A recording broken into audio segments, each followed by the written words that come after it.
الحمد لله رب العالمين، الصلاة والسلام على أشرف الأنبياء والمرسلين وعلى آله وأصحابه ومن تبعهم بإحسان إلى يوم الدين. أما بعد.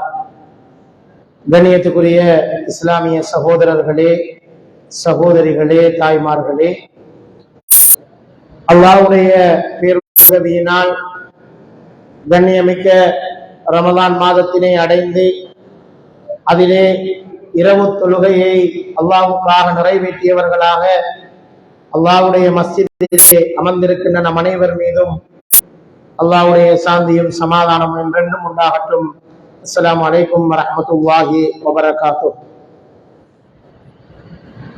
ஒரு நாள் ஒரு நோன்பு ஒரு குர்ஆன் வசனம் என்ற துணிப்பொருளிலே ஒவ்வொரு நாளும் ஒரு அல் குர்ஆன் வசனத்தை அடிப்படையாக கொண்டு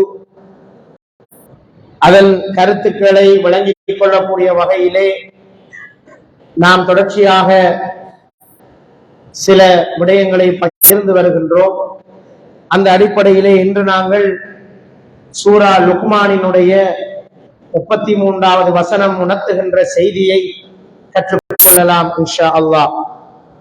அந்த வசனம் இப்படித்தான் சொல்கிறது: யா அய்யுஹன் நாஸ் இத்தகு ரப்பக்கும் வக்ஷவ் யௌமன் லா யஜ்ஸி வாலிதுன் அன் வலதிஹி வலா மௌலூதுன் ஹுவ ஜாஸின் அன் வாலிதிஹி ஷைஆ இன்ன வஅதல்லாஹி ஹக்குன் ஃபலா தகுர்ரன்னகுமுல் ஹயாத்துத் துன்யா வலா யகுர்ரன்னகும் பில்லாஹில் கரூர்.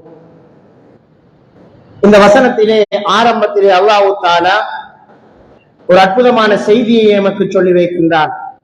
யா அய்யுஹன் நாஸ். யா அய்யுஹன் நாஸ் என்றால் மனிதர்களே என்று பொதுவாக அல்லாஹ் தஆலா விളിக்கின்றார். இத்தகு ரப்பக்கும், இது எங்கள் எல்லோருக்கும் தெரிந்த சொற்கள். இத்தகு அல்லாஹ்வை பயந்து கொள்ளுங்கள் அல்லது பயந்து கொள்ளுங்கள். ரப்பக்கும் உங்களுடைய இரட்சகனை பயந்து கொள்ளுங்கள். யா அய்யுஹன் நாஸ் மனிதர்களே, இத்தகு ரப்பக்கும் உங்களுடைய இரட்சகனை, உங்களை படைத்து பரிபாலிக்கின்ற அந்த வல்ல இறைவனை நீங்கள் அஞ்சிக் கொள்ளுங்கள், தக்குவா செய்யுங்கள் என்று அல்லாஹ் தஆலா ஆரம்பமாக கட்டளையிடுகின்றார். இரண்டாவது மொழிக்கருத்தை நாங்கள் பார்த்தால் வக்ஷவ், ஹஷிய என்றால் அரபு மொழியிலே பயப்படுவது, அச்சப்படுவது என்பது அர்த்தம். வக்ஷவ் நீங்கள் மேலும் பயப்படுங்கள். அல்லாஹ்வை பற்றி சொல்லுகின்ற போது இத்தகு என்ற வார்த்தையை பயன்படுத்திய அல்லாஹ் இங்கு ஹஷிய என்கின்ற வக்ஷவ் என்கின்ற சொல்லை பயன்படுத்துகின்றார். ஏனெனில் அல்லாஹ் மீதான, நான் ஏற்கனவே முதலாவது தினத்திலே உங்களுக்கு ஞாபகம் ஊட்டியதை போல, அல்லாஹ்வின் மீதான தக்குவா என்பது வெறும் அச்சத்தோடு மாத்திரம் உரியதல்ல, அது அன்பு கலந்த ஒரு விடயம் என்பதை நாங்கள் ஏற்கனவே பார்த்திருக்கின்றோம். அந்த அடிப்படையிலே தான் இங்கு வக்ஷவ் என்ற சொல்லை இரண்டாவதாக அல்லாஹ் தஆலா பாவிக்கின்றான். யௌமன், ஒரு நாளை நீங்கள் பயந்து கொள்ளுங்கள், அதாவது மறுமை நாளை நீங்கள் பயந்து கொள்ளுங்கள். அந்த நாள் எப்படிப்பட்ட நாள் தெரியுமா? லா யஜ்ஸி வாலிதுன் அன் வலதிஹி, ஒரு தந்தை, வாலித் என்றால் தந்தை, வலத் என்றால் மகன், சிறுவன். இங்கு மகன் என்று மொழிபெயர்க்க வேண்டும். தந்தை மகனுக்கு லா யஜ்ஸி, லா யஜ்ஸி என்றால் எந்த ஒரு நன்மையையும் செய்ய முடியாது, எந்த ஒரு கூலியையும் கொடுக்க முடியாது, எந்த ஒரு உதவியையும் செய்ய முடியாது. லா யஜ்ஸி, எந்த ஒரு உதவியையோ கூலியையோ கொடுக்க முடியாது ஒரு தந்தை ஒரு மகனுக்கு. வாலிதுன் அன் வலதிஹி, தன்னுடைய மகனுக்கு எந்த ஒரு நன்மையும் செய்ய முடியாத நிலையில் ஒரு தந்தை நிற்கதியாக நிற்கக்கூடிய அந்த நாளை நீங்கள் அஞ்சிக் கொள்ளுங்கள். இந்த உலகத்திலே தன்னுடைய மகனுக்கு ஏதாவது பிரச்சனை என்றால், ஒரு தந்தையாக ஒரு பிள்ளைக்கு, தன்னுடைய மகளுக்கு ஒரு வருத்தம், ஒரு நோய் என்றால், ஒரு தந்தையாக, ஒரு தாயாக, ஒரு பெற்றோராக நாங்கள் எப்படியான கரிசனைகளை எடுப்போம், எவ்வளவு கவனம் எடுப்போம். சாதாரண ஒரு காய்ச்சல் வந்து விட்டால் நம்முடைய பிள்ளைகளுக்கு ஒரு பெற்றோராக நாங்கள் எவ்வளவு அவதியுறுவோம், எவ்வளவு கரிசனை எடுப்போம். ஆனால் ஒரு மிகப்பெரிய ஆபத்து நாளை மறுமையிலே மகனுக்கு வந்து விட்டால் அங்கே தந்தையோ தாயோ எந்த ஒரு உதவியையும் செய்து விட முடியாத ஒரு நிலையில் நாம் இருப்போம் என்பதை அல்லாஹ் தஆலா அந்த வசனத்திலே ஞாபகம் ஊட்டுகின்றார். அடுத்து அல்லாஹ் தஆலா சொல்கின்றான், அந்த நாள் வலா மௌலூதுன் ஹுவ ஜாஸின் அன் வாலிதிஹி ஷைஆ. மௌலூத் என்றாலும் பிள்ளைதான். மௌலூத், அந்த பிள்ளை எப்படியான ஒரு நிலையில் இருக்கும்? தன்னுடைய பெற்றோருக்கு, தன்னுடைய தந்தைக்கு, அதே போன்று தாய்க்கும் அது பொருத்தமாக இருக்கும். தன்னுடைய பெற்றோருக்கு எந்த ஒரு நன்மையும் செய்து கொள்ள முடியாத நிலையில் இருக்கக்கூடிய அந்த நாளை நீங்கள் அஞ்சிக் கொள்ளுங்கள், பயந்து கொள்ளுங்கள் என்று அல்லாஹ் அந்த வசனத்திலே சொல்கின்றான். அடுத்து அல்லாஹ் தஆலா சொல்கின்றான், இன்ன வஅதல்லாஹி ஹக்குன். நிச்சயமாக அல்லாஹ்வுடைய வாக்குறுதி என்பது, அல்லாஹ்வுடைய வாக்கு என்பது, அல்லாஹ்வுடைய வார்த்தை என்பது ஹக்குன், சத்தியமானது. என்ன என்றால் நிச்சயமாக வஅதுன், வாக்குறுதி, அல்லாஹ்வுடைய வாக்குறுதி நிச்சயமாக சத்தியமானது. அந்த மறுமை நாள் வரும் என்ற அல்லாஹ்வுடைய வாக்குறுதி நிச்சயமாக நிறைவேறக்கூடியது. எனவே நீங்கள் மறுமை நாளை அஞ்சிக் கொள்ளுங்கள் என்று அல்லாஹ் தஆலா சொல்கிறார். இறுதியாக அந்த வசனத்திலே அல்லாஹ் தஆலா சொல்கின்ற விடயம் தான் ஃபலா தகுர்ரன்னகுமுல் ஹயாத்துத் துன்யா. ஹயாத்துத் துன்யா என்ற சொல் நமக்கு எல்லோருக்கும் தெரியும். துன்யா என்றால் உலகம், ஹயாத் என்றால் வாழ்க்கை. ஹயாத்துத் துன்யா என்றால் உலக வாழ்க்கை. ஃபலா தகுர்ரன்னகும், உங்களை அது ஏமாற்றி விட வேண்டாம். இந்த உலக வாழ்க்கை என்பது அற்பமானது. நாளை நாம் உயிரோடு இருப்போமா என்பது இன்று உத்தரவாதம் இல்லை. அப்படிப்பட்ட இந்த உலக வாழ்க்கை உங்களை மயக்கி விட வேண்டாம். கர்ர என்றால் மயக்குவதற்குத்தான் சொல்லுது. ஃபலா தகுர்ரன்னகும், உங்களை மயக்கி விட வேண்டாம், உங்களை பராக்காக்கி விட வேண்டாம். அதில் நீங்கள் கவனமாக இருக்க வேண்டும் என்பதை குர்ஆன் சொல்கிறது. அதே போன்று வலா யகுர்ரன்னகும் பில்லாஹில் கரூர், அல்லாஹ்வை குறித்து உங்களை ஏமாற்றக்கூடிய ஷைத்தான் உங்களை வழிகெடுத்து விடவும் வேண்டாம் என்பது இந்த விளக்கமாக சொல்லப்படுகிறது. இரண்டு விடயங்களை சொல்கிறது. உலக வாழ்க்கை உங்களை ஏமாற்றிவிடக் கூடாது, இரண்டாவது ஷைத்தான் உங்களை வழிகெடுத்து ஏமாற்றிவிடக் கூடாது என்று இந்த வசனங்கள் சொல்கிறது. அன்புக்குரியவர்களே, இந்த வசனங்கள் எங்களுக்கு அற்புதமான 3 செய்திகளை சொல்கிறது. ஒன்று, அல்லாஹ் மீதான அந்த தக்வா, அந்த அச்சம் மிகச்சரியாக இருக்க வேண்டும். இரண்டாவது, மறுமை நாள் பற்றிய சிந்தனையும் அச்சமும் நாளாந்தம் நம்முடைய உள்ளத்தில் இருக்க வேண்டும். மூன்றாவது, உலக வாழ்விலே, உலகத்திலே பற்றில்லாத வாழ்க்கை வாழுகின்ற மனிதர்களாக நாங்கள் இருக்க வேண்டும். இந்த 3 விடயங்களை பற்றியும் இந்த வசனங்கள் எங்களுக்கு சொல்கின்றன.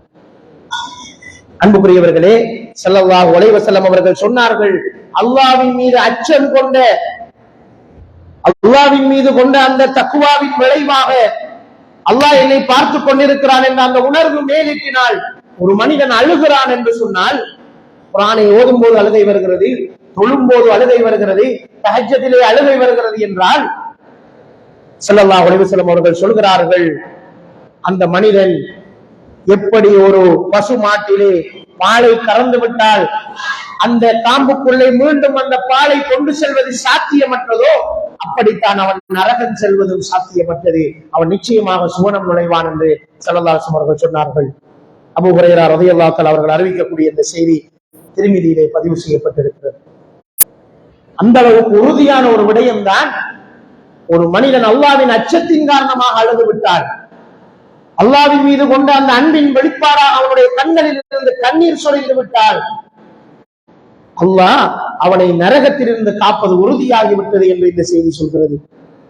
எந்த அளவுக்கு சஹாபா பெருமக்கள் அல்லாஹ்வின் மீது அச்சம் கொண்டிருந்தார்கள் என்றால், நம்மை போல் அவர்கள் பொடுபோக்காக இருக்கவில்லை.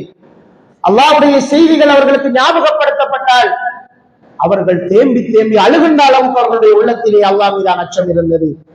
புகாரியிலே வரக்கூடிய ஒரு செய்தி, 4621வது ஹதீஸ். சஹாபாக்கள் சொல்கிறார்கள், ரசூலுல்லாஹி ஸல்லல்லாஹு அலைஹி வஸல்லம் அவர்கள் ஒரு நாள் எங்களுக்கு மத்தியிலே பயான் நிகழ்த்தி கொண்டிருந்தார்கள், ஒரு உரையை நிகழ்த்தி கொண்டிருந்தார்கள். அந்த மாதிரி உரையை நாங்கள் வாழ்நாளிலே ஒருபோதும் கேட்டதில்லை. அவர்கள் அதிலே சொன்னார்கள், நான் அறியக்கூடிய விஷயங்களை எல்லாம் நீங்களும் அறிபவர்களாக இருந்தீர்கள் என்றால், மறுமையை பற்றி, மரணத்துக்கு பின்னர் உள்ள வாழ்க்கையை பற்றி நான் அறியக்கூடிய விஷயங்களை எல்லாம் நீங்களும் அறியக்கூடியவர்களாக இருப்பீர்களானால் நீங்கள் குறைவாகவே சிரிப்பீர்கள், அதிகமாக அழுவீர்கள் என்று சொல்லிவிட்டு ஸல்லல்லாஹு அலைஹி வஸல்லம் அவர்களும் அழுகிறார்கள். அந்த உரையை கேட்டுக்கொண்டிருந்த சஹாபாக்கள் மிகவும் கடுமையாக அதனால் தாக்கமடைந்து அவர்கள் எந்த அளவுக்கு என்று சொன்னால் தங்களுடைய முகங்களை கைகளால் மூடிக்கொண்டு சத்தமிட்டு அவர்கள் ஓலமிட்டு அழக்கூடியவர்களாக இருந்தார்கள். அப்படி ஒரு உரையை நபிகள் நாயகம் ஸல்லல்லாஹு அலைஹி வஸல்லம் எங்களுக்கு நிகழ்த்தினார்கள்.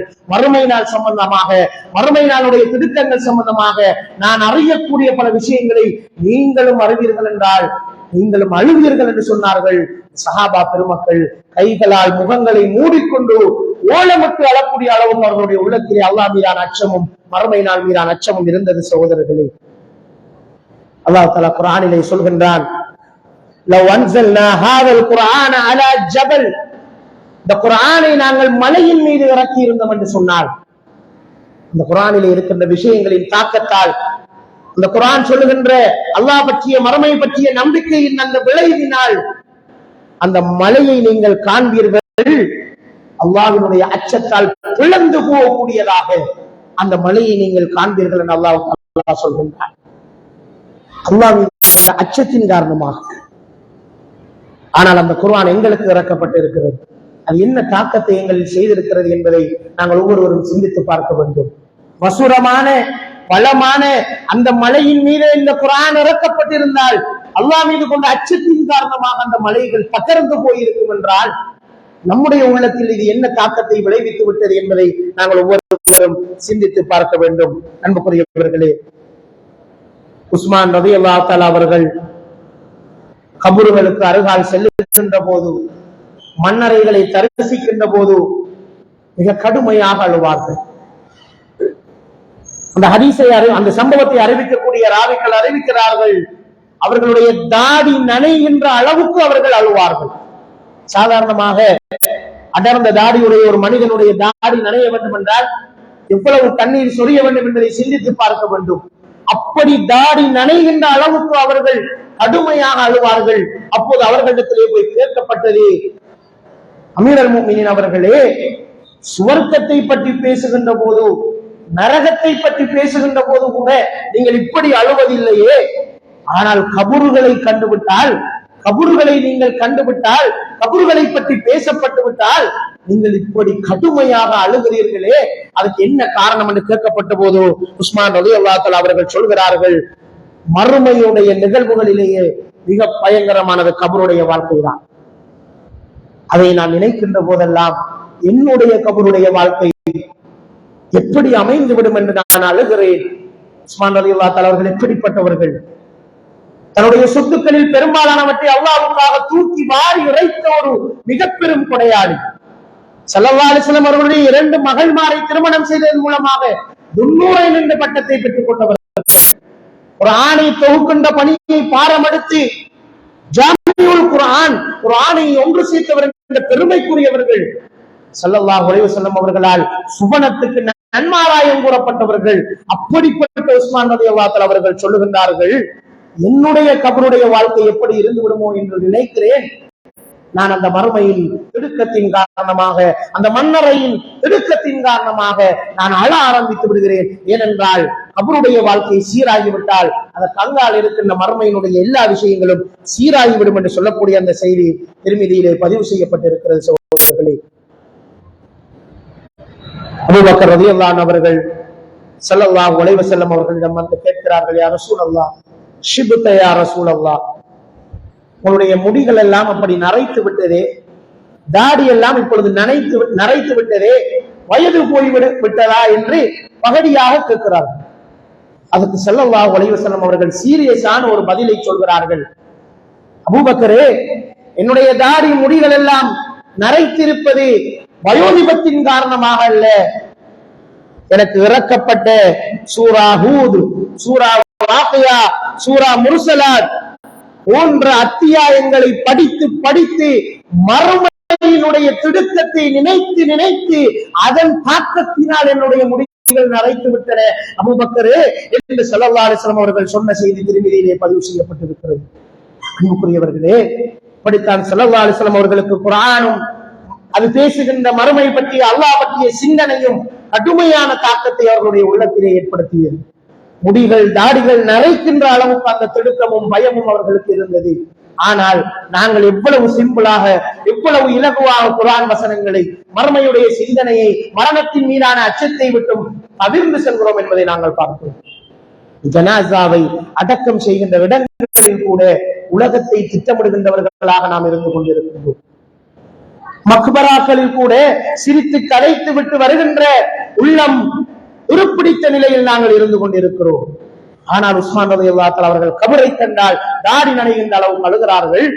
ஸல்லல்லாஹு அலைஹி வஸல்லம் அவர்களுக்கு குர்ஆனின் தாக்கத்தால் தாடி முடிகள் எல்லாம் நரைத்து விடுகின்ற அளவுக்கு அவர்களுடைய தாக்கம் இருந்தது என்பதை நாங்கள் பார்க்கின்றோம். உமர் ரலியல்லாஹு தஆலா அவர்களை பற்றி சொல்லப்படுகிறது, அவர்கள் சில போது வீட்டிலே எரிந்து கொண்டிருக்கின்ற விளக்குக்கு அருகிலே தன்னுடைய கைகளை கொண்டு சென்று விட்டு தன்னைத்தானே பார்த்து கேட்டுக் கொள்வார்களா, இந்த சாதாரண நெருப்பை உன்னால் தாங்க முடியவில்லை உமரே, நரகத்தின் நெருப்பை உன்னால் தாங்க முடியுமா என்று அடிக்கடி தன்னை பார்த்து கேள்வி கேட்கக்கூடியவர்களாக இருந்திருக்கிறார்கள் என்ற செய்தியை நாங்கள் பார்க்கின்றோம். ஜாஃபர் இப்னு சுலைமான் அவர்கள் அறிவிக்கக்கூடிய ஒரு செய்தி, அவர்கள் சொல்கிறார்கள், மாலிக் இப்னு தீனார் ரஹ்மஹுல்லாஹ் அவர்களை பற்றி ஒரு செய்தியை சொல்கிறார்கள். ஒரு மிகப்பெரிய ஒரு இஸ்லாமிய அறிஞராக வாழ்ந்தவர் மாலிக் இப்னு தீனார். அவர்கள் அடிக்கடி கவலைப்பட்டு அழுவார்களாம், என்னால் தூங்க முடியுமாக, என்னால் தூங்காமல் இருக்க முடியுமாக இருந்தால் நான் தூங்காமல் இருந்து விடுவேன், நான் தூங்குகின்ற போது அல்லாஹ்வுடைய தண்டனை எனக்கு வந்து விடுமோ என்று நான் அஞ்சுகிறேன் என்று சொல்வார். இத்தனைக்கும் இவர்கள் எல்லாம் மிகப்பெரிய மார்க்க பணிகளை செய்து கொண்டு இபாதத்துக்களில் மூழ்கிக் கொண்டிருந்த இத்தகைய இஸ்லாமிய அறிஞர்கள் அல்லாஹ்வுடைய தண்டனை தனக்கு வந்து விடுமோ என்று அஞ்சக்கூடியவர்களாக இருந்திருக்கிறார்கள் என்பதை நாங்கள் பார்க்கின்றோம். முஆத் இப்னு ஜபல் ரலியல்லாஹு அன்ஹு அவர்கள் ரசூலுல்லாஹி ஸல்லல்லாஹு அலைஹி வஸல்லம் அவர்களுடைய நெருங்கிய தோழராக இருந்த ஒருவர். அவர்கள் தன்னுடைய மரண தருவாயிலே தேம்பி தேம்பி அழுது கொண்டிருக்கிறார்கள். அவர்களிடத்திலே வந்து கேட்கப்படுகிறது, முஆதே, நீங்கள் பல போராட்டங்களில் கலந்து கொண்ட ஒருவர், ரசூலுல்லாஹி ஸல்லல்லாஹு அலைஹி வஸல்லம் அவர்களோடு மிக நெருக்கமாக வாழ்ந்த ஒருவர், அப்படிப்பட்ட நீங்கள் எதற்காக இப்பொழுது அழுது கொண்டிருக்கிறீர்கள் என்று கேட்டபோது அவர்கள் சொல்கிறார்கள், என்னுடைய கடைசி முடிவு எப்படி அமைந்து விடுமோ என்று நான் அஞ்சுகிறேன் என்று அந்த உத்தம சஹாபாக்கள் அழுது புலம்பி இந்த மரணம் பற்றிய அச்சத்தோடு, மறுமை பற்றிய அச்சத்தோடு, அல்லாஹ் பற்றிய அச்சத்தோடு வாழ்ந்திருக்கிறார்கள் என்றால் நாங்கள் எந்த அளவுக்கு ஒவ்வொருவரும் எங்களுடைய உள்ளத்தை பரிபக்குவப்படுத்திக் கொள்ள வேண்டும் என்பதை நாங்கள் புரிந்து கொள்ள வேண்டும். ஸல்லல்லாஹு அலைஹி வஸல்லம் அவர்கள் சொன்ன ஒரு மற்றும் ஒரு செய்தியை சொல்லி முடிக்கின்றோம். ஸல்லல்லாஹு அலைஹி வஸல்லம் அவர்கள் சொன்னார்கள், இப்னு மாஜாவிலே இந்த செய்தி பதிவு செய்யப்பட்டிருக்கிறது, நீங்கள் யாரும் உங்களை அற்பமாக கருத வேண்டாம். நாளை மறுமையிலே சஹாபாக்கள் கேட்கிறார்கள், அற்பமாக கருதுவது என்றால் என்ன யா ரசூலல்லாஹ் என்று கேட்டபோது ஸல்லல்லாஹு அலைஹி வஸல்லம் அவர்கள் சொல்கிறார்கள், நாளை மறுமையிலே அல்லாஹ் தஆலா உங்களை ஒவ்வொருவரையும் கூப்பிட்டு கேட்பான், உங்களுக்கு முன்னால் பாவங்கள் நடந்து கொண்டிருந்தது, உங்களுக்கு முன்னால் தீமைகள் நடந்து கொண்டிருந்தது, அதையெல்லாம் பார்த்து கொண்டு நீங்கள் தடுக்காமல் இருந்தீர்களே, இதற்கு என்ன காரணம் என்று கேட்பான். அப்பொழுது நாங்கள் சொல்லுவோமாம், மறுமையிலே அந்த மனிதன் எங்களை ஏதாவது சொல்லி விடுவான், எங்களுக்கு ஏதாவது தீங்கிழைத்து விடுவான் என்ற அச்சத்தின் காரணமாக நாங்கள் அதனை தடுக்காமல் எங்களுடைய கண்களுக்கு முன்னால் பாவம் நடந்தும் அதனை கண்டும் காணாமல் இருந்தோம் என்று சொல்லுவோம். அப்போது அல்லாஹ் சொல்வானா, என் மீதான அச்சம் உன்னுடைய உள்ளத்தில் இருக்கவில்லை, மனிதர்கள் மீதான அச்சம் தான் உன்னுடைய உள்ளத்திலே இருந்தது என்று சொல்லிவிட்டு அல்லாஹ் தஆலா, நீ என்னை அல்லவா பயந்திருக்க வேண்டும், மாறாக நீ மனிதனை பயந்து விட்டாயே என்று அல்லாஹ் தங்களை தண்டிப்பான் என்ற ஒரு செய்தியை ஸல்லல்லாஹு அலைஹி வஸல்லம் அவர்கள் ஒரு எச்சரிக்கையா சொல்கிறார்கள். அன்புக்குரியவர்களே, எங்களுக்கு முன்னால் பாவங்கள் நடக்கின்ற போது அதனை கண்டும் காணாமல் இருப்பது, அதனை தடுக்க முயலாமல் நாங்கள் மௌனம் காத்துக் கொண்டிருப்பது அல்லாஹ் மீதான அச்சம் நம்முடைய உள்ளத்தில் இல்லை என்பதற்கான அடையாளம் என்பதைத்தான் இந்த ஹதீஸ் எங்களுக்கு சொல்கிறது. மனிதர்கள் ஏதாவது சொல்லிவிடுவார்கள், எப்படி நாங்கள் நம்முடைய வாப்பா பாவம் செய்யும் போது சொல்லுவது, நம்முடைய கணவன் பாவம் செய்யும் போது எப்படி அதனை தடுப்பது என்று மனைவிமார்கள் யோசித்தால் அல்லாஹ் மீதான அச்சம் நம்முடைய உள்ளத்தில் குறைவாக இருக்கிறது என்பதற்கான அடையாளம் என்பதை ஸல்லல்லாஹு அலைஹி வஸல்லம் அவர்கள் இந்த ஹதீஸினூடாக உணர்த்துகிறார்கள். ஒவ்வொருவரும் அந்த கேள்விக்கு பயந்து கொள்வார். அல்லாஹ் என்னிடம் கேட்பான், உனக்கு முன்னால் இன்னென்ன பாவங்கள் நடந்த போது அது பாவம் என்று உனக்கு தெரிந்த நிலையிலும் அதை தடுக்காமல் இருந்தாயே, என் மீதான அச்சம் உனக்கு இல்லையா என்று கேட்கின்ற போது என்ன பதிலை நான் மறுமையில் சொல்ல போகிறேன் என்று ஒவ்வொருவரும் நாங்கள் எங்களை தயார்படுத்திக் கொள்ள வேண்டும்.